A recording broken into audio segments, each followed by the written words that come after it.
Welcome back to the winter wedding. We're gonna pick up right where we left off and then dive into the second day, which is the extended part of the demo.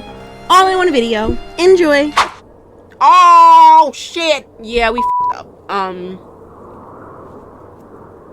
You know. The moon above spills its cold silver light onto the road ahead, making the snow glisten like a path to the fairy tale realm. But something mars its enchanting scene. A stain. A deep, cringing stain that unsettles your senses. A stain? There are several stains. There's an entire streak. An entire trail. Lifting your head, you see more of them ahead. Dozens of them. No, it can't be. Impossible. They must belong to some poor animal. The others might have encountered something urgent, something that required them to leave suddenly. They'll be back any moment now. But no matter how hard you try, you cannot bring yourself to believe this hopeful scenario. Your steps instinctively urge you back to the safety of the carriage, yet guilt anchors you in place. If only you had been reasonable, if only you had turned back before the accident, if only you had never set out at all. An animal. Just an animal, it has to be. But no matter what you tell yourself, the truth seeps into your bones like the melting crimson stains spreading through the snow. Your heart pounds wildly as if it might burst through your ribs. Every fiber of your being screams at you to retreat. Get back inside, lock the door, wait. But for how long? Tristan will find you, surely. He always does. But what if something else finds you first? There's no way out. The red trail beckons you deeper into the forest, pulling you forward against your better judgment. I don't know about that. Oh shit! Rudolph!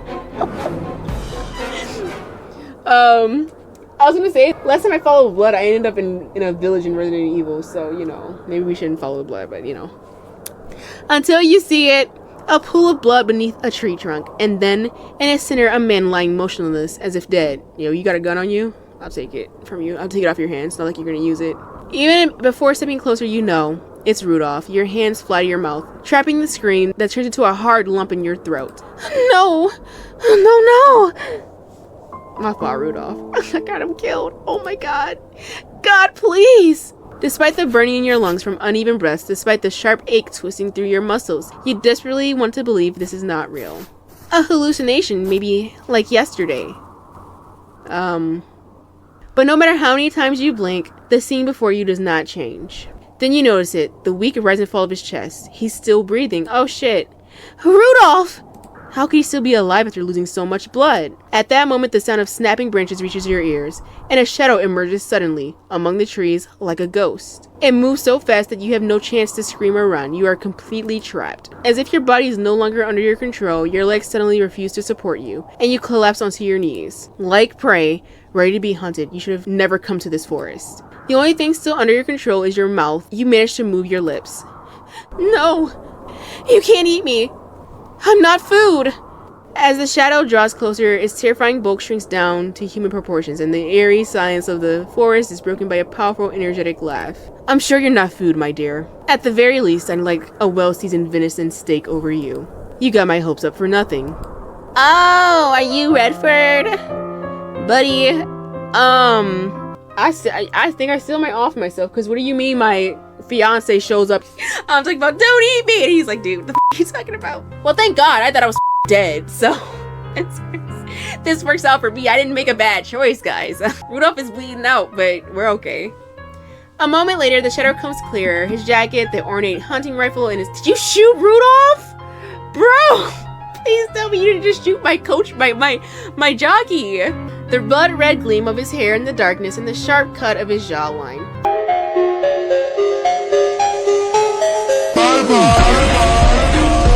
All the details that make him Oscar, your fiancé. Unlike the last time you saw him surrounded by luxury and grandeur at a lavish gathering, you now finding him standing in the cold, dark depths of the forest. And yet, despite the rising tide of fear within you, there's an odd sense of relief that cuts through it. A moment later, your voice returns. Oscar, please help me! There's something in this forest following me. I felt like I was being watched since the beginning of my journey, but I thought I was imagining things. Bro, he about to laugh in our face. Hold on. But it already attacked Rudolph. Look at him. He's lying there covered in blood. It could come back any moment. He's gonna be like, what? No, I shot him. As Oscar's long hunting boots crunch through the snow, you lift your gaze to him. Yet, despite everything you've just said, he doesn't seem concerned at all. Instead, under the moonlight, his smirk becomes even more pronounced. My dear, I can understand why you're so excited to see me, but I have no idea what nonsense you're spouting. If you're done with your greetings, get up already. Alright, you know what? This guy. Jesus Christ, you all suck. You acting like there's not a body 2 feet from me. He's like bleeding out or something. You hesitate for a moment before taking his outstretched hand. There's no other choice. Oscar pulls you up with a force stronger than you expected, and now that you're sitting closer, you can get a better look at his face, especially his eyes. Despite the nonchalance in his voice, you realize he's carefully studying you. Good, you didn't hit your head anywhere. You know, maybe we lay off on telling Oscar about the hallucinations, because he might dose us and then he gonna have us high as a kite all the time. For a second, you almost had me worried. You try to calm yourself, but your voice still comes out fast and frantic. Oscar, are you even listening to me?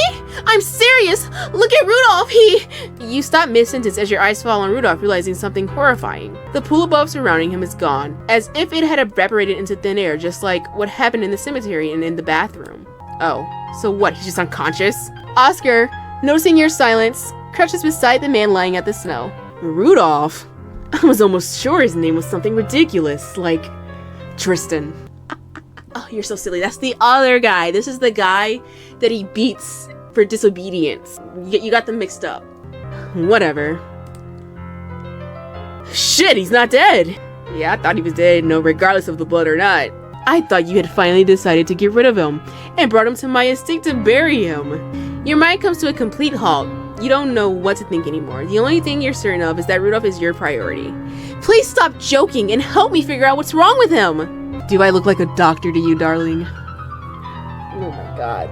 No, you don't, but you probably have a doctor or something. Like, come on, the guy's freezing to death probably. Despite his exasperated tone, Oscar sets his rifle aside and checks Rudolph's pulse before turning him onto his side to examine him. It doesn't take him long to realize that this man is not your butler. Oh, another white-haired man.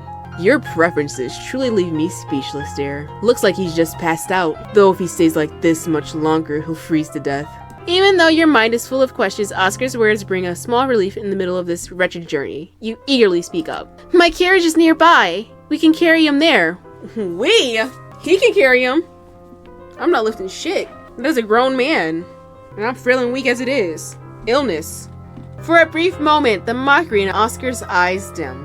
My dear, may I remind you, I'm your fiancé, not your servant. Yeah, well, carry this mother to the carriage. I don't give a shit. I was on my way to see you. The least you can do is keep this guy alive or some shit. You must be confusing me with someone else. Please, I'm begging you. Yeah, fuck that. You gotta stop giving in to this guy, or else he's gonna always just push you around. You gotta offer some resistance. Then step aside and let me do it. Your defiant tone makes his eyes glimmer, and soon enough, you hear the amusement in his voice. See, I know this guy. I know this type. Played these games before! Oh, really? Please, go ahead, dear. Yeah, let's go ahead, dear. Charlotte, no matter what happens, girl, we gotta drag this body to the carriage. No matter what happens, we can't ask him for help. Because then he'll be, oh yeah, see, I knew you could never do it. Blah, blah, blah, blah. I can't wait to see how you'll manage to carry him all on your own. Poor thing, I already feel bad for him. You should have known that a remark like this wouldn't faze him. Still, determined to stand your ground, you ignore him and kneel beside Rudolph. Sweating and struggling, you manage to lift him slightly by his arm, but before you can do more, Oscar's hand cuts in sharply. Yep, as I knew he would. Leave him! Leave him. I have no interest in dealing with two corpses in the middle of the forest. Without another word, he retrieves a rifle he had placed on the ground and takes a few steps away from you. Ho, brother, ho, ho. A sudden flash of... I thought he shot the shit out of this dude. A sudden flash of fire pierces the darkness, followed by the deafening crack of gunpowder. It doesn't take much to realize he just fired a shot to signal his location. Soon the shadows surrounding you stir, followed by the sound of approaching voices. Did you get it, Oscar? Was it a big deer? Want to see for yourself? It's lying right over there. As the first shadow emerges into the moonlight, you recognize the man's face from the lavish parties you have attended. But now in the forest's gloom, he looks vastly different. His features are tense with urgency. Bloody hell, did you shoot a man? I need help getting rid of the body. Oscar's kind of funny. The tense silence lasts only a second before Oscar's lips curl into that signature twisted smirk. You're too easy to fool, you know. It's not even fun anymore. As Oscar's hunting party reaches you, you finally learn where your missing coachman has been. One of the approaching figures steps forward, his outline illuminated by the lantern's glow, and you recognize him instantly. By the time we get the horses free, it was already too dark. Continuing on would have been too dangerous. When I heard the gunshot, I thought Lord Oscar might be out hunting. Since Rudolph wasn't familiar with Lord Oscar's men, I went to ask for help. He insisted he wouldn't leave your side. Well, shit, I don't know what happened, but the Shadowman dragged his ass out of that carriage. I can't understand how he could be so reckless. Since Rudolph remains unconscious, there's no way to get an answer. As you make your way back to the carriage, the glow of lanterns held by Oscar's men fails to reveal any traces of red stains that had led you to Rudolph. Instead of easing your fear, this only makes it worse. If it was all in your head, then how did you manage to find Rudolph when there's not a single trace of him left behind? And why is the carriage door open? Did you forget to close it? Did the wind blow it open? Or had the shadow been here? Had it looked inside to find you? A fresh wave of fear washes over you. Even now, you still feel like you're being watched. As long as you remain in this forest, you doubt you'll ever be free of that feeling. Even as a child, a single glance at the woods beyond your bedroom window had been enough to send chills down your spine. Now you've got to keep the curtains tightly shut on every future journey. Once inside the carriage, your gaze drifts to Rudolph, bundled up in thick blankets and fast asleep in the corner, and you can't help but recall that vivid, crimson, still warm blood. From outside, you hear Oscar's deep voice carrying over the hushed whispers of his hunting party. Edgar, show the coachman the shortcut to our estate. Let the poor horses catch their breath. This little rescue mission has exhausted me. I'll be riding inside the carriage with my future spouse. Without delay, the carriage door swings open, letting in the cold night air as Oscar steps inside. The crimson of his hair and clothes unsettles you, but you try to ignore it. And of course, you already know he will bypass Rudolph entirely and sit beside you. Bracing yourself for discomfort, you inch as close to the window as possible, hoping to put as much space between you as the narrow seat allows. Oscar notices your subtle retreat, yet despite settling into his seat with his usual nonchalance, he does not close the distance. A rare courtesy, or perhaps a subtle confirmation of the distance that has grown between you lately. As the carriage lurches forward again, you close your eyes, willing the rest of his cursed journey to pass quickly. But then, the rustle of the food basket, a sharp crunch. Oscar has found an apple and wasted no time biting into it. First of all, that wasn't for you to eat. Second of all, get your grimy hands off my snacks. Third of all, I don't have any complaints, but... And then, predictably, his voice, ever unrelenting, fills the carriage once more. You must have forgotten that his mouth never ceases to work. I got a suggestion. I got an idea or two where we can apply that. What a comfortable little carriage. You have blankets, a well-stocked food basket, and even some ridiculous book about necromancy. Necromancy? What the fuck are we doing? Hold on. I can tell you right now why you're using your shadow demons. Though personally, I would prefer a more thrilling and pleasurable pastime. Your eyes snap open, sharp with warning. Oscar meets your gaze with an expression so innocent, it could almost pass for sincere. I only meant conversation, of course. Yeah, sure you did. Guys, you know my favorite color is red. Ear tuck, hello? I only meant conversation, of course. For instance, you still haven't told me what you were doing on my land so late at night, my dear. A part of you concedes that, given his aid in the situation, a little gratitude might be warranted. I assumed you would have figured that out. I was on my way to Redhart Manor for your dinner invitation. For the first time, true surprise flickers across Oscar's face. I don't recall inviting you to dinner. In fact, I don't recall hosting a dinner at all. Just a quiet meal with a few relatives and friends as usual. Now it's your turn to be caught off guard. I didn't know that. I received a letter bearing your family seal, written and signed by you. Of course, you conveniently skip over the part where the handwriting doesn't match his. The realization that this entire journey may have been for nothing gnaws at you. You fix your gaze on him, waiting for a reaction. But Oscar immediately takes another exaggerated bite of his apple. Then, without an ounce of shame, tosses the half-eaten fruit into the basket. Into the basket, you uncouth heathen! His indifference returns like a well-worn mask. Must have been the steward. Which means my mother told him to. You know how the old woman is half the time. Even I can't make sense of what she's up to. Lady Diana, Oscar's mother, is a formidable alpha in her own right, the true ruler of Redhart Manor and its lands. Though you know that Oscar has taken full control due to her declining health. How long will that last remains uncertain. Naturally, as a devoted fiancé, I never would have subjected my delicate and ailing betrothed to such an exhausting journey had I known. We're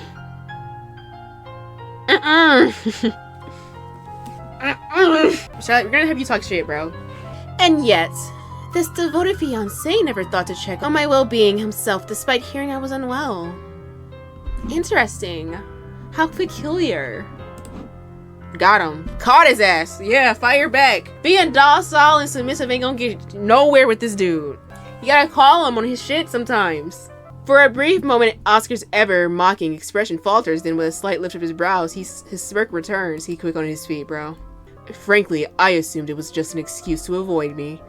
Well, you're not wrong, but I still do. Can you really blame me for thinking that? You grit your teeth, forcing yourself not to rise to his arrogance. You should be prepared for this by now. But somehow he still manages to infuriate you. Yes, because when I said I wasn't well, I actually meant it. You weren't even on my mind. And you do look perfectly fine now, my dear. Still, as a concerned fiancé, I could never allow you or your men to set out on another journey tonight.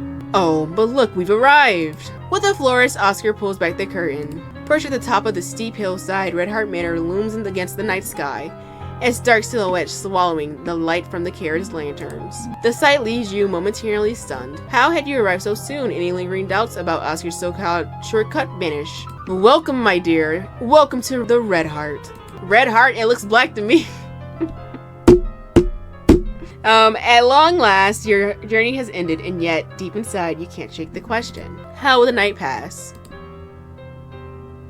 You know, Devil in Love games, I was just about to say, you know, this demo is long as shit. They're treating us good.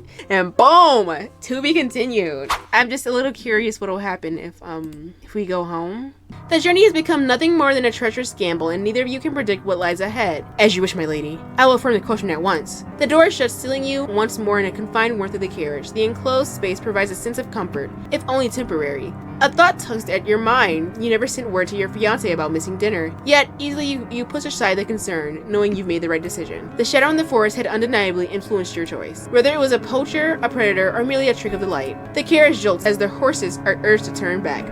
The motion rough, though brief, and you hardly paid it mind. You just want to go home. Daisy will undoubtedly be disappointed by your early return, and she'll surely make it known for quite some time. But the thought of home fills you with a quiet relief. A flicker of impulses urges you to part the curtains once more. Don't do that. Bro, what did I say? And then, a dark figure, a dark silhouette against the pristine snow. It does not vanish this time. It lingers. Any doubt of its reality dissolves as your heart hammers in your chest. Then it moves.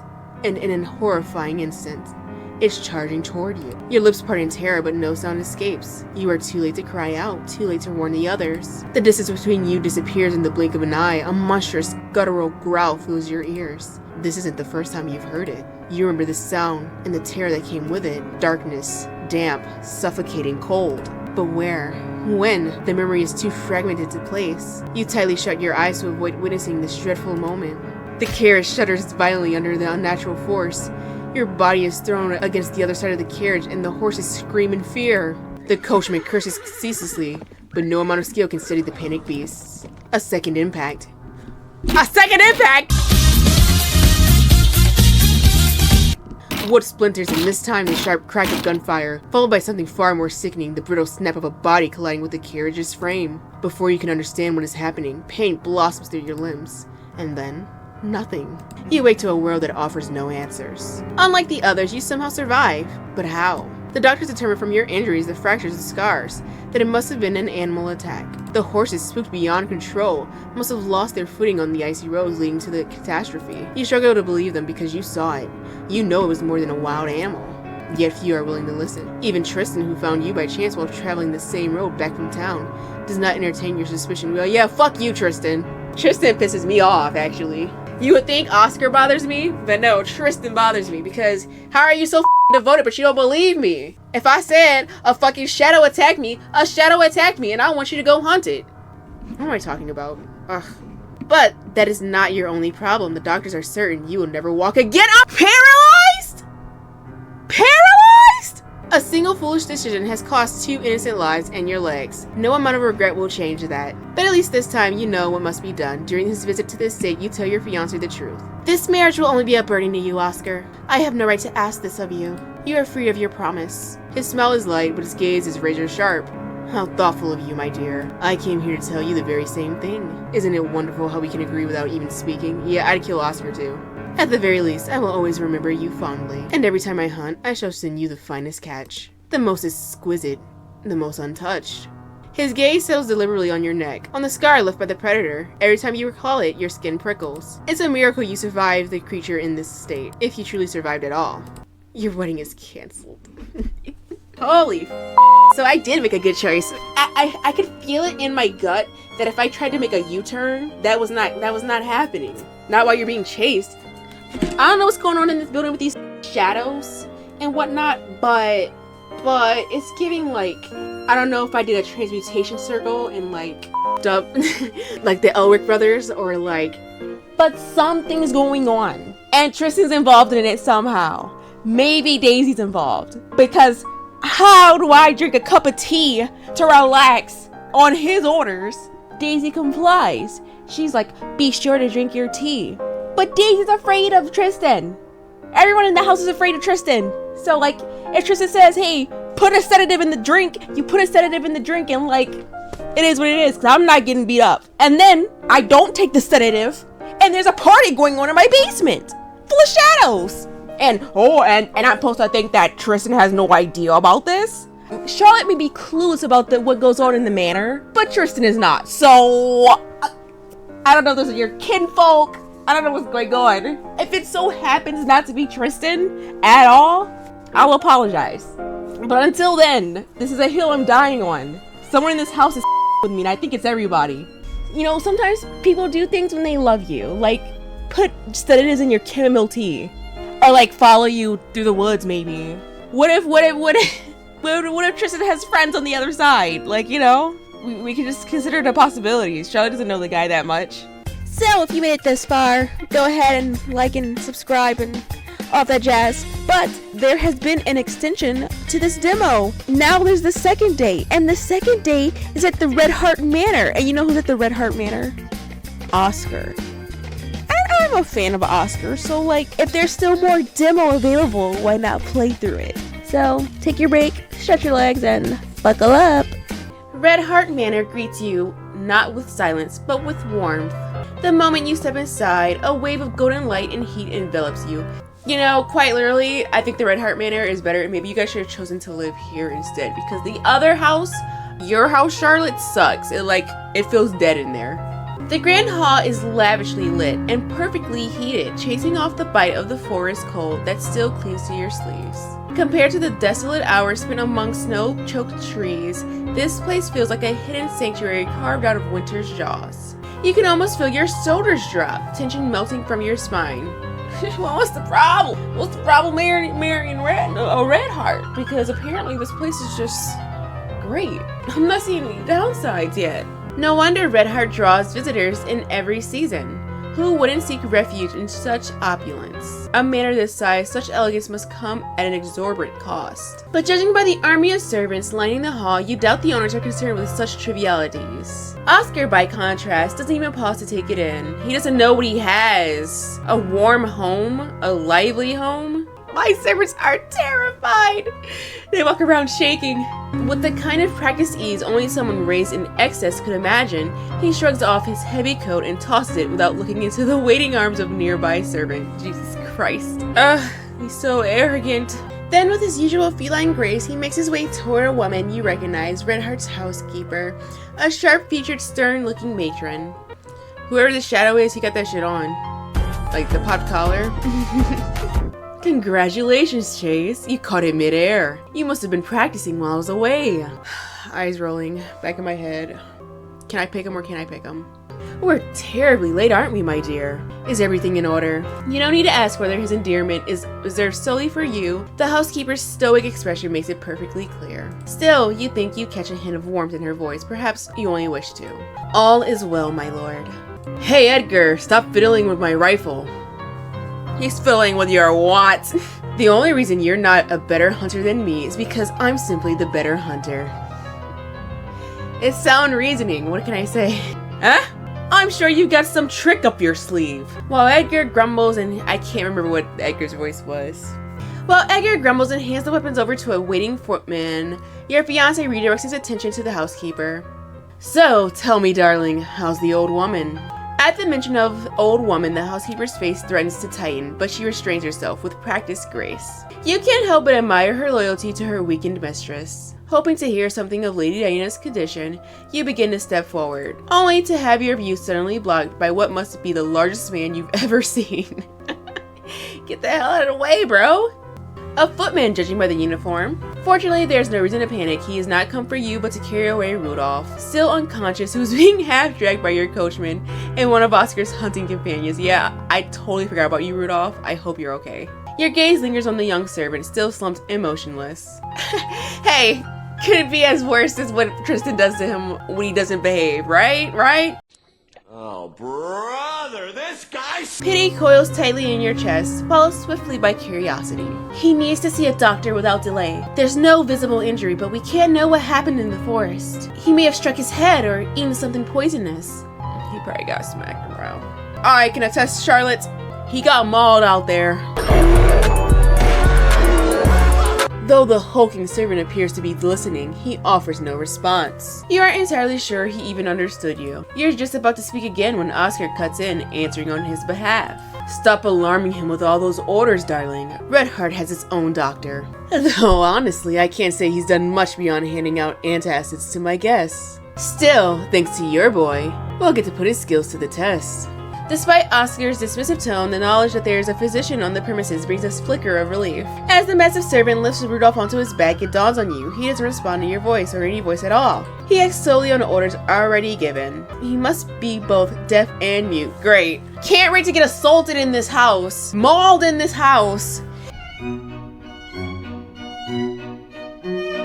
Cause my own butler acted like he couldn't hear me wigging out in the bathroom. You don't know how things typically run at the Redhart, but you can't help but finding this a rather unusual arrangement. Turning your thoughts away from the unsettling man, you look towards your coachman. Please don't leave Rudolph's side, not even for a moment. If he wakes, inform me at once. Of course, my lady, you don't need to worry about him. As the coachman hurries off behind the hulking servant, vanishing quickly from view, your gaze inevitably drifts to the corner where Oscar stands and meets his. Come here, darling. How's my poor housekeeper supposed to serve this many people if she's not even aware of who's coming and going? Have you ever seen this uninvited guest before, Demona? Demona kinda cooks. I like that name. I'll be stealing that sometime. In contrast to Oscar's mocking tone, the housekeeper dips her head respectfully as you approach. I had the chance to see her from afar during the ball last summer, when your engagement was first announced, my lord. We shall do everything in our power to make your stay as pleasant as possible, my lady. I have no doubt, thank you. You're not sure whether your words are even heard. Oscar is too busy laughing at himself. Oscar ain't shit funny, bro. The joke was not that funny. It wasn't that funny. Demona, what a sharp memory you have. When I found her in the middle of the forest, I couldn't even remember her name, so I spent the entire ride calling her darling.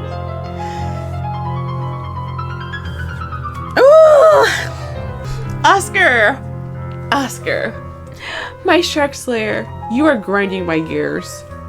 If you would just zip it sometimes. Not everything requires a response, darling. You hesitate. The eyes and ears of every servant and member of the hunting party are turned towards you. Holy got me looking like a clown in front of everybody. It's alright, I'll get my get back. I don't know when, I don't know how, but I'm gonna get my get back. Whether to respond and put him in his place becomes a question in itself. We're putting him in his place. Let me respond. Come on. Okay, wait. Put him in his place. Like, are you gonna like bite his head off, or is it gonna like you gotta have like a witty banter? You know, like you gotta have a witty comeback. Like, oh well, you know that's why I keep calling you my fiance. Feelings mutual, pal. I suppose that's an acceptable way to address me. Get the out of here. You remember my brother's name perfectly. Yeah, girl, you gotta make sure you gotta bring up the competition, straighten them out.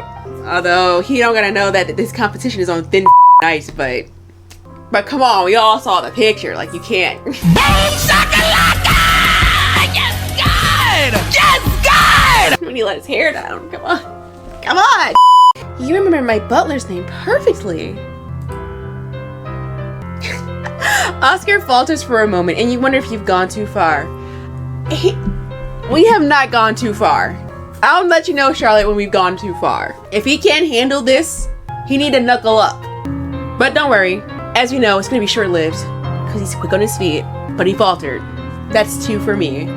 But then suddenly, his laugh echoes off the high stone walls of the manor. You wait, patient and stone-faced, as strange looks pass between those around you. Yep, this is the privilege of being his fiancé. I can say things, and he won't do anything about it. You guys don't have that type of freedom, unfortunately.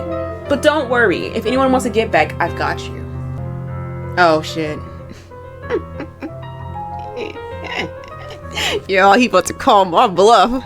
Listen, I got a lot of bark, but not quite as much bite. If I get grabbed by the chin, cooked. I'll fold, you know? When he finally quiets, Oscar leans in close and lowers his voice to a conspiratorial murmur. Come on, talk your game. What's up? What's up? The thought that I might be jealous of a beta must be endlessly amusing to you. You remembered his name though, didn't you? And guess what? If I say jump, my beta will jump.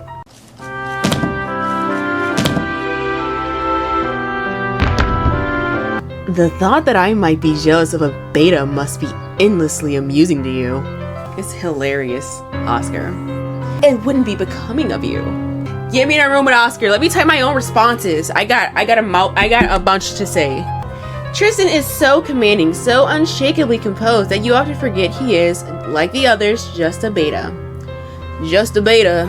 Just a beta. He's just on suppressants. Suppressant T or something. Watch yourself around him. Bro, he's a beta, but he's a beta, but he knows how to present himself like an alpha because the order that is established with my servants. A cold shiver creeps along your spine, but you don't back down. Hey, you're the one who confused him with Rudolph. Bro was grinning. He was cheesing. He thought that motherfucker was dead. Oscar's eyes glint with something strange, unreadable. His voice is low, quiet as a thread as he straightens up again. Because there's no difference between the two. Oh. Well, you can lie to yourself all you want, Oscar. I see through you. Play the Nicki Minaj song. I see right through you, Oscar. You suspect he means more than just their shared rank. No. But whatever he's implying, now is not the time nor the place to challenge him in front of everyone. A short silence settles between you, broken only by Oscar's sudden command echoing sharply across the hall, his tone unmistakably authoritative at this time. Why haven't the kills been taken to the kitchen yet? Why is Edgar still fiddling with my rifles? I don't know, talk to him about that. I'm just saying. My servants jump when I say jump. Except for when I was drowning in the bathtub! I'm never letting you go. No, I'm not. I hold a grudge. Am I feeding a village worth of people here for nothing? For the first time in a long time, you feel it, his pheromones. Faint, but unmistakably present, stirring the air like an unseen fog. Your heart lurches before you even realize what's happening. They're not overwhelming, but they're far from ineffective. The entire hall seems to stir at once, spurred in emotion, and while the betas around you obey blindly, blissfully unaware of the influence clouding their heads, you, an Omega, knows better. Unfortunately, that doesn't make you immune. No matter how much you reason with yourself, something primal rises inside you, a murmur of submission, of guilt, a trembling impulse to appease the alpha you displeased. And worse, that alpha happens to be your fiancé. But as an unmated Omega of your standing, you're expected to resist all such signals, even his. Come on, girl, I believe in you. You can do it. Fight it, fight the wave, until we're in silence and alone, and then we can, our knees can buckle. But until then, hold strong, stay strong. Fortunately, your training kicks in before instinct can win. That's my girl. You manage to turn away, calm and composed, and face the housekeeper as though nothing had happened. The journey has exhausted me. Could you show me to a room where I can rest? Of course, my lady. I've had a guest room in the West Wing prepared for you. The fire has just been lit. If you wish, I can personally escort you there. You offer the stern woman a grateful smile, nodding your agreement. And in that moment, you're certain she knew about the dinner invitation. She must have, and she prepared for your arrival in advance. Bye, bitch. As you begin ascending the stairs, alongside the housekeeper, your fiancé's booming voice rings out behind you, catching up with startling ease. The East Wing room! I want her place in the room in the East Wing. Fuck you. What are you trying to do? If the maid wants me in the West Wing, I'll go to the West Wing. She already prepared the room. The housekeeper's eyes narrow in visible disapproval at the change, but she doesn't dare object. I'll object for you. Give me the option.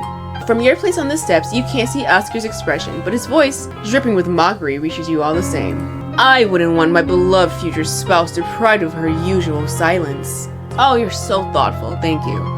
It'd be great not to hear you every 5 seconds. I'd get a break from your endless yapping, you know? You know how the West Wing's become indistinguishable from a school dormitory these days. You know the West Wing, in addition to the main building, is filled with newer, more comfortable rooms. The East Wing, by contrast, is older. Of course, having lived in one of the oldest manors in the region, this is hardly something you'd complain about. Still, you can't help but suspect this sudden change in Oscar's attempt at some subtle punishment. Bro, listen, if it's not a whip, a backhand, or a strangulation, I'll take a room in the East Wing. There's no question in your mind that his motives lie somewhere far from genuine concern for your comfort. Regardless, you can neither read his mind nor openly oppose him. So in silence, you follow the housekeeper into the manor, deeper into the manor. This f***ass room. It's cold in here. When you arrive at the room where you'll be spending the night, you see that Redhart's sense of opulence continues unabated here as well. Yet, despite their pristine condition, nothing quite manages to conceal how old they truly. Do you know who this room used to belong to? The housekeeper's expression remains as composed and solemn as ever when she replies, I don't believe so, my lady. In all the time I've served at the manor, I've never seen it assigned to anyone in particular. Only, I do know that Lord O'Shane stayed here for a time before marrying Lady Diana, my lady. If the room does not please you, I can inform the Lord of your wish to change it. I'm sure he would not object. It's fine. It doesn't bother me. I'm only staying for the night anyway. I will not give him the satisfaction of whining. It's clear someone from higher up, clearly not Oscar, has instructed her to treat you with the utmost care. Still, for a single night, there's no need to be overly particular. No, the room is lovely, thank you. I'll send someone at once to see your needs, my lady. In the meantime, please make yourself comfortable. Once you're alone, the warm flickering glow of the fireplace fills the room with a soft crimson light as you continue to examine the furnishings, but nothing particular stands out. Perhaps this room once belonged to a previous master of Redhart, lavishly furnished and then quietly forgotten by the new ones. Oscar's father might have chosen it to stay in just out of convenience. In any case, you're deeply grateful to be spending the night here rather than in the cold and shadowed woods outside. Hello? She ran in here.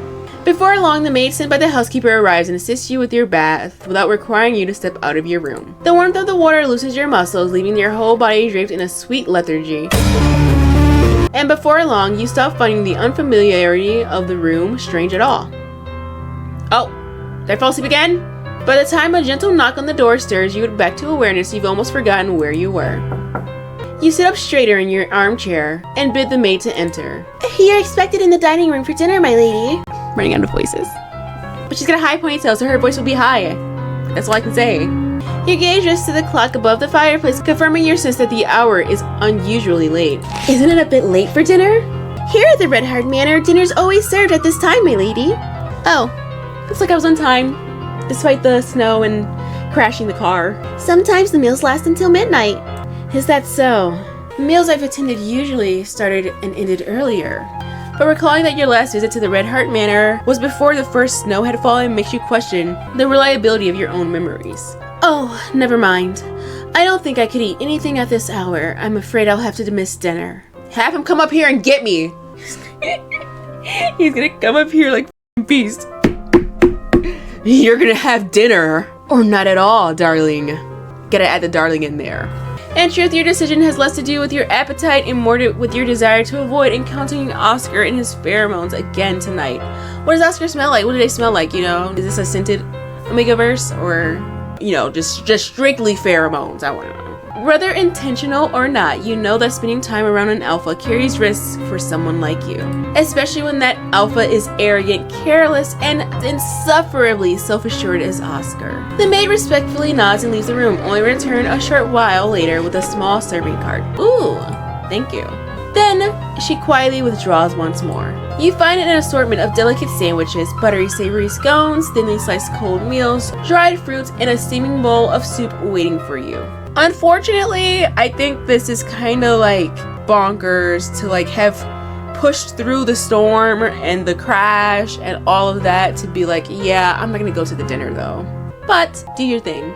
You had only intended to nibble a little, but by the time you realize it, you've eaten nearly everything, finally understanding how hungry you had truly been. Not once during the journey had it crossed your mind to reach for anything from the food basket, so consumed you were by stress. That was a stress. That was a big black figure in the trees watching us.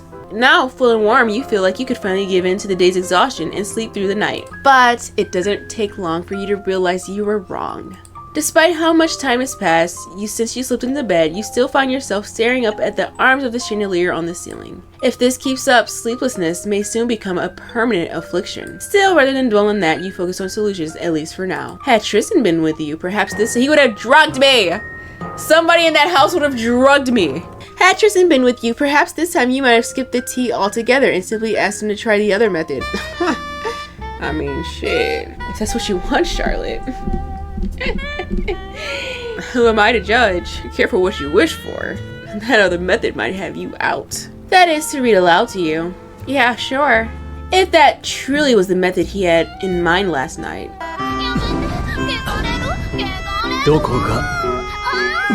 Your cheeks flush involuntarily and shame curls in your chest at entertaining such thoughts under your fiancé's roof. Him. I can think about what I want to think about. You've earned that right. He put you in this cold, dingy room as punishment. At last, you remember the books you left in the carriage. Yeah, the Necronomicon? Sure, let's pull up the Necronomicon. Especially the one on necromancy, which you've been meaning to read for quite some time now. It seems unlikely that you'll find a better opportunity than this. Hoping the maid assigned to you is still awake, you reach for the bell beside your bed and give it a ring. I couldn't imagine being this rich, guys. I would never, well, I would have grown up used to it, but like, I can't imagine me as a commoner being like, hey, can you bring me my book from my luggage? I just go get it.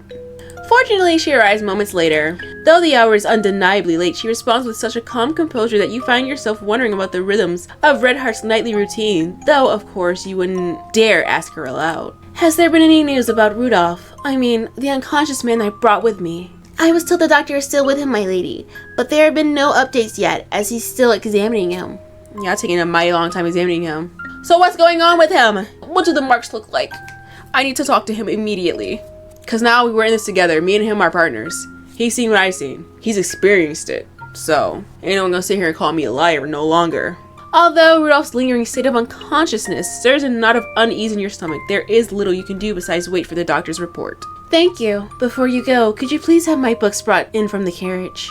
Of course, my lady. Once alone again, your gaze drifts towards the window. You haven't noticed the f***ing wolves are at the Redhart Manor too?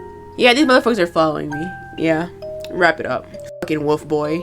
You haven't touched the heavy curtains since you arrived, but the distant howling of wolves carried faintly through the thick stone walls draws you closer. Unlike your own manor, Redhart sits atop a hill, set apart from the edge of the woods. You're quietly grateful that the wild cries don't reach here with the same intensity. You part the curtains, hoping Tristan has already arranged a deal with the hunters to address the problem. But the wolves vanish from your thoughts the moment you see what lies beyond the glass. What is it? Who is it? The lake, directly in front of you, still and silent. The moonlight drapes across its surface, turning the water into a sheet of silver. So beautiful and serene, especially compared to the dark forest surrounding it, that if only for a moment you could forget that it swallowed your family whole and left you behind to bear the silence. But you can't forget. You never will. You were never even allowed to say a proper goodbye, never permitted to see the frozen bodies of your mother and father, dragged up from the depths. All you had were their remaining belongings and the memory of your mother's missing wedding ring. It must have slipped from her finger as she clung to your father. To life. That ring, the magnificent one that she never took off. Could it still lie at the bottom of the gleaming lake, hidden in the cold dark? Or had the whispering guttural voice you heard after the burial been telling the truth? The thought poisons your mind and leaves you dizzy. What did he say? You try to remember what the doctor told you, repeating it to yourself like a mantra. I mustn't think about it. I mustn't think about it. I should think of something else. Like the other method Tristan would use to put me to sleep. Help me sleep better. His broad shoulders. His long silver hair. For instance, what does that painting mean? Just what painting? Just then you hear a knock at the door. You pull the curtain shut with one last effort, blocking the moonlight entirely before calling out. Still, the realization doesn't leave you. Oscar chose this room for you. This room with this very view of the lake. It's okay, I thought of that too. But who gives a shit, because just like you just did, you can close the curtains. We'll see how much he's laughing when I make fun of his dying mother. But if I say, oh, I wonder how much time she's got left. Oh, she looks a little frail. I'll be in the wrong. You don't want to start the dead parents jokes, bro. You want in limbo, we can limbo. Whether by thoughtlessness or cruelty, he's proven yet again just how little he truly considers your feelings. When the maid steps into the room, she seems unaware of the storm in your chest, but the strange concern on her face, the slight worry of her raised eyes, tells you something is amiss. My lady, I'm afraid there's been a mistake. They've already taken your books to the library. To the library? You continue staring at her, not quite understanding what's so concerning about that. I'm not allowed to retrieve your books from there, my lady. Damn, they want y'all illiterate and dumb. Notice if the housekeeper is permitted to enter the library. And the housekeeper is currently with Lady Diana. I'm not authorized to disturb her in that condition. Please forgive my incompetence. So, like, is everyone off bars from the library, or just, like, the help? Because I'm not just somebody. I'm an heiress, so, I mean, I'll walk down there. You still don't believe the situation warrants the kind of dread that's making the poor girl squirm in front of you. You know, the last time I met some squirmy, finicky maids and servants, I found out that they were being beat on the regular. I mean, not on the regular, but like, you know. You never thought you'd miss your own maid Daisy's complete lack of such delicate concerns. Honest to God, biggest Charlotte fumble, not inviting Daisy with us. I would have invited Daisy with us. Like, I want my help here. I can trust Daisy to a degree, I think. I don't know, but like, we barely know these people.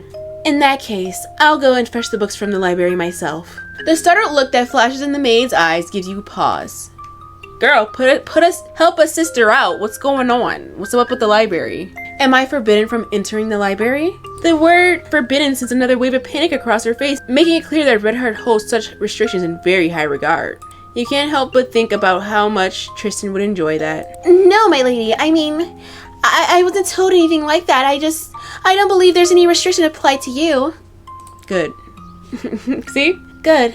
Then the matter is settled. You may rest. I don't think I'll be needing anything else tonight. You reach for your robe, preparing to step outside, when the maid who's been watching you suddenly speaks up. If you'd like, I can escort you to the library. Actually, I'd appreciate that. Make sure I don't get snatched by shadows that come in multiples for some reason. I'd appreciate that. After all, you wouldn't even know where to begin looking for the entrance to the library in your fiancé's manor, which you've only visited a few times. Moving through the corridors lit only by the candlelight in the maid's hand, a chilling silence settles around you. Thankfully, it's pierced now, and then by the distant burst of laughter, conversation, and uninterrupted music from another corridor, enough to assure you that you're still within the walls of Redhart. At last, after navigating through several identical halls and climbing up and down more stairs than you'd care to count, the maid stops in front of a large door. This is it, my lady. Unfortunately, even being here is considered improper for someone like me, so I'll need to take my leave. Jesus, this manor sucks. Would you like for me to wait at the top of the stairs? Noticing the faint glow leaking through the slightly ajar door, and realizing someone's inside, you find your confidence again and turn to her. That won't be necessary. Just tell me how to get back to my room. She does as you ask, and then disappears down the hall in quick steps. You narrow your eyes trying to make out who's inside before knocking. You've attended enough of Oscar's gathering to be sure he keeps company with at least a few well-mannered friends. And if someone here prefers books over wine and music, perhaps you found a decent conversation partner. Nah, that's like Oscar. But as you ease the door open a little further, the figure seated in the armchair by the fire comes into full view, and two surprise facts greet you at once. First, the person is entirely engrossed in the very book you came here for, the latest release from the notorious necromancer everyone's talking about. And second, unfortunately, it's the f***ing Slayer. I'm surprised you can read. Give me my book. That person is Oscar. Return to your room or enter the library. Dude, I'm getting this book back. Return to my room, scurry away, and run like a coward? Yeah, no. Going in. You can't quite stomach the thought of turning back just because Oscar's inside. That's what I'm saying, girlfriend. But storming in as though nothing's happened and simply reclaiming your book from him doesn't seem possible either. By the time you realize your hesitation at the door has lasted too long, it's already too late to retreat. Darling, if you'd had your fill of admiring me from a distance, why not try enjoying the view up close? That's why we should have walked in. I don't have a smart comeback for that. He speaks without lifting his eyes from the book, a slight smirk curling at his lips. Which is probably for the best. He doesn't need to see the flustered, embarrassed look on your face in that moment. He doesn't need to see it, he can hear it. Knowing that turning tail now would only seem more foolish, you step into the library with reluctant resignation. Contrary to the eerie image painted by your maid's words, the library isn't nearly as foreboding as you imagined. The shelves lining the walls hold books that seem worth a small fortune, likely the reason no servants are allowed in. You almost sigh in relief as you realize Oscar's pheromones, which had permeated the hall earlier, have now faded to a more bearable trace. Keeping a safe distance between you, you finally speak. I only came here for my books, especially the one you're holding. Oscar's eyes lift from the pages slowly, and instead of the mockery you expected, his expression carries a surprising weariness, almost sincerity. At this hour? Back at you, buddy, at this hour? Unless you're planning to share your bed with a corpse tonight. I doubt you need anything written in this book. Shit. Well, you know, considering me and you are about to get married, I wanted to practice. Did I eat or did I eat, guys? And besides, Mr. Slayer, I've got 2 dead parents that I need to resuscitate, so hand it over. You hold his gaze, schooling your features into a neutral calm. There's nothing like that in the book. Are you calling me a liar? Well, I ain't calling you a truther. Mister, I don't remember your name. I don't know the name of your servant. And how would you even know what's in here? Because I was reading it on the ride in. You haven't read it at all. You can tell, even in his fatigue, Oscar has no intention of backing down from this game. A game over a book? Well, I'm not backing down either. We can play over this book all day long. And how would you know I haven't? With a flick of his wrist, he lifts the book effortlessly into one palm, bringing it close to his face. You watch as he breathes deeply in from the open page, his eyes closing for a moment. It's easy. These pages don't carry a trace of you. You flush hotly as you realize what he means, your pheromones. What, you want me to squirt on the book? Hand it over. I can change that. Okay, maybe squirt wasn't the word I meant to use, but I like how cats piss everywhere when they're in heat and everything. Anyway, whatever. Oh, if you miss me, just say so. I can sense something for you. Wink, wink. Even though you're engaged, set to marry soon, it feels wildly inappropriate for him to speak so openly about it. The fact that you're alone together only worsens the situation. Your eyes dart to the door, suddenly aware that what you had been sure was left open is now somehow shut. Unlike you, Oscar seems entirely unbothered. When he opens his eyes again, his gaze is narrowed, intent, and disturbing. When he opens his eyes again, his gaze is narrowed, intent, and disturbingly pleased. Even for such a feeble little Omega, I can sense them. Sweet, tense, but undeniably alluring. Oh, alluring. You know my scent. Come here, Charlotte. No, I gotta resist. We're gonna disobey and then he'll drag, make him chase. Come here, Charlotte. Give me an option not to walk towards him. Please, let me resist. Let me make him grab me. I'd be like, I keep for my books. He could have the necromancy book. I have to get that a different day because I can't get near him. Gotta make sure he chases first. You gotta walk in and brush past him. Walk past him and get your other books. Then walk past again, cast a glance over the shoulder and leave the room. I cooked, come on. Come on. Give me the option. Though his tone carries the weight of a command, it brushes your ears as the softest, most delicious sound you've ever heard. Damn. No option. He commanded us. Those damn Omega jeans. Fuck. Before you even register it, your feet are moving. You're not without will, but somehow you've already been persuaded. The atmosphere of the library shifts completely, the air becoming warmer, heavier, infused with something intoxicating. A metallic yet rich aroma. Okay, I can accept that from the guy that's disgustingly red and crimson. I can get behind metallic.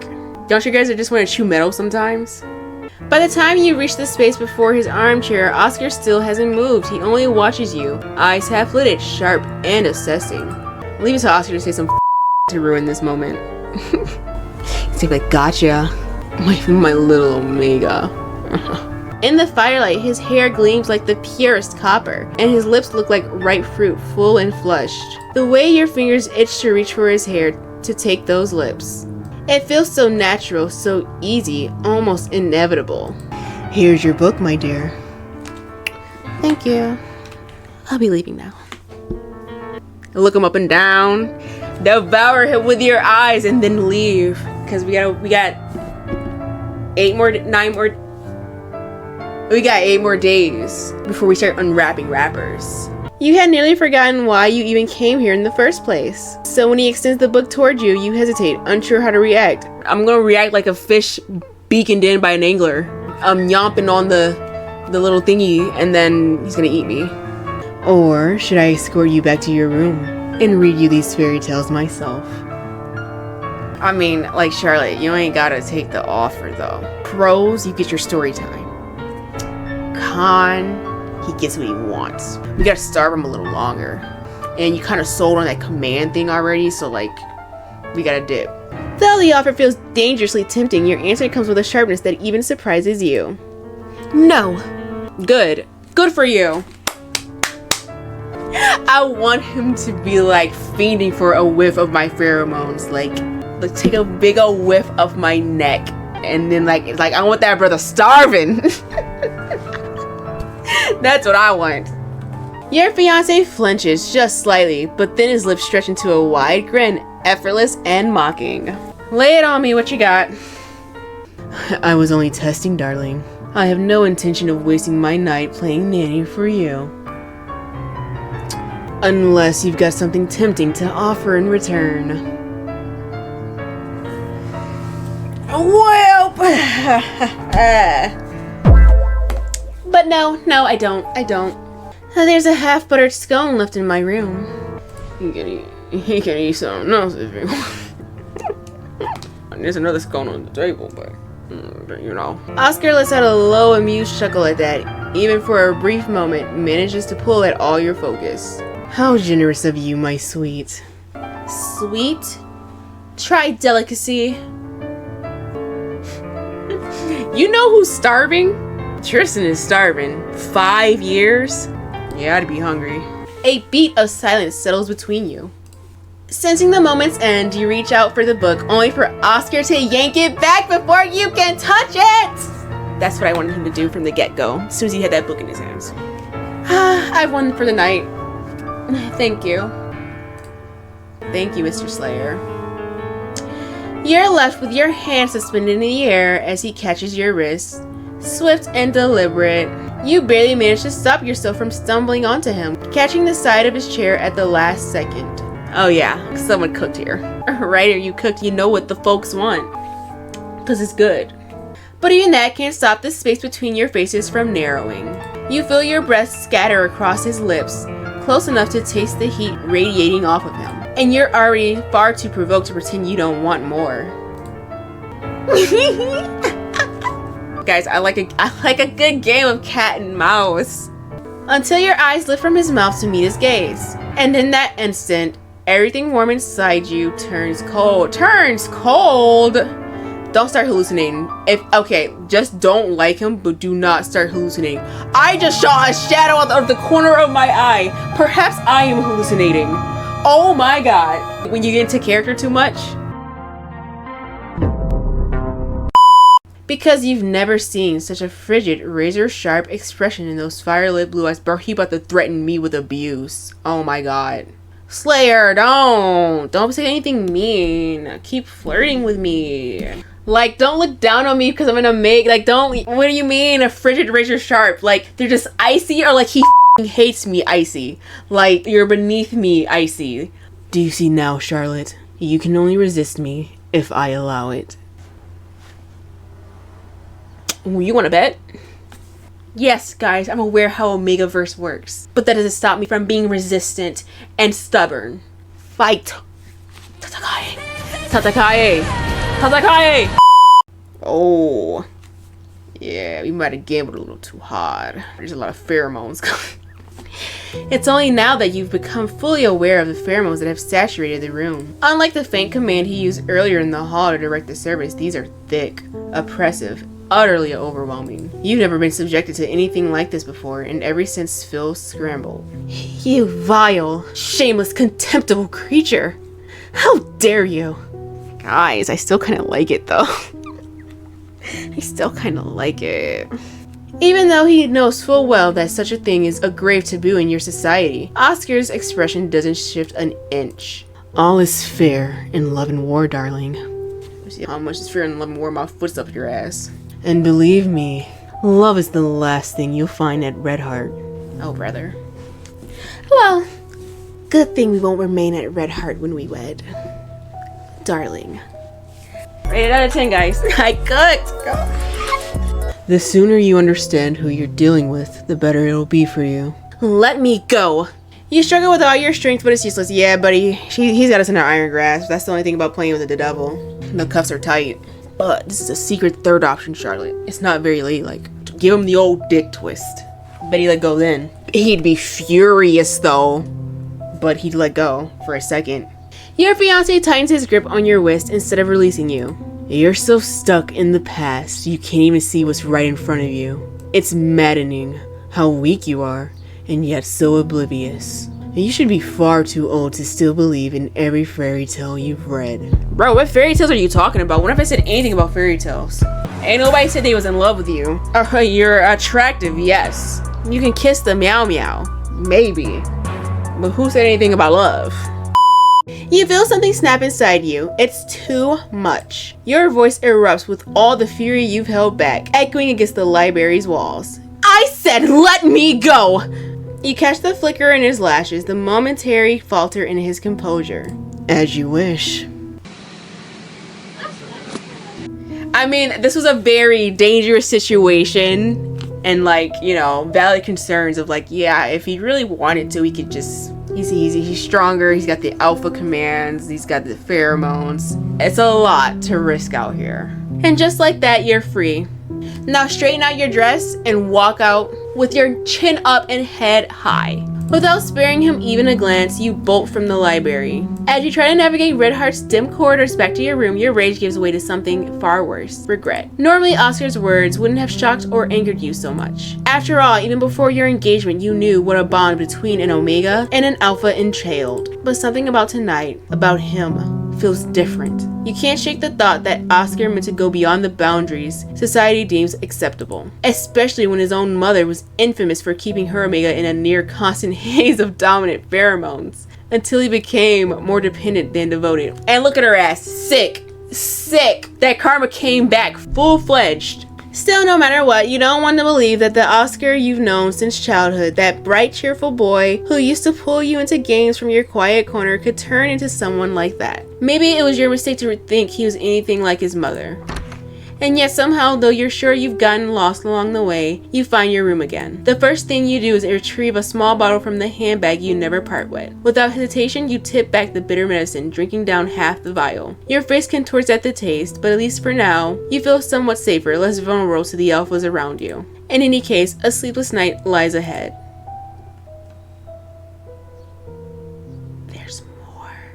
There's more? Oh.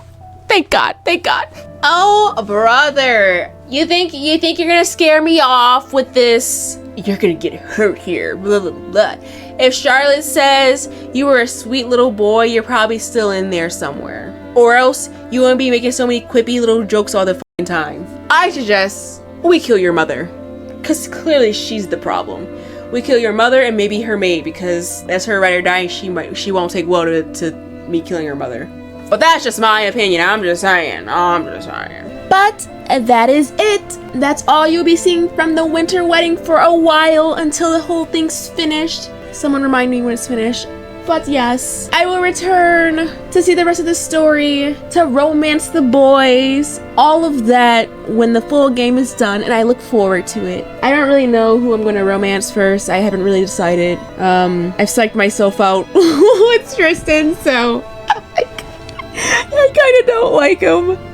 I kind of don't like him because I've made up this entire plot in my head. Oscar's a dickhead. But I don't know. We're just gonna go with the flow of the story and then I'll make my decision along the way. I don't know. We got 8 days to figure something out. They both have their appeals. They both have their flaws. Can't wait to get these guys undressed. Hello. All right. Like and subscribe. Become a superstar today. Bye-bye. Like and subscribe.